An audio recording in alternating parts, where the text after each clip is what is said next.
Hey guys, today I'll show you how you can download MS Access for free, so let's get started. Microsoft Access is included with certain Microsoft 365 plans. To get started, open your web browser and go to the Microsoft website. Sign in with your Microsoft account or create one if you don't already have it. If you're eligible for a free trial of Microsoft 365, select the trial option and follow the instructions to activate it.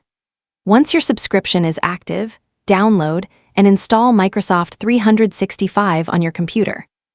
After the installation is complete, open the Microsoft 365 apps and launch Microsoft Access from the list of available programs. Keep in mind that Microsoft Access is only available for Windows and may not be included in all Microsoft 365 plans, so be sure to check the plan details before downloading. That's it. If you found this video helpful, consider giving it a like and subscribe.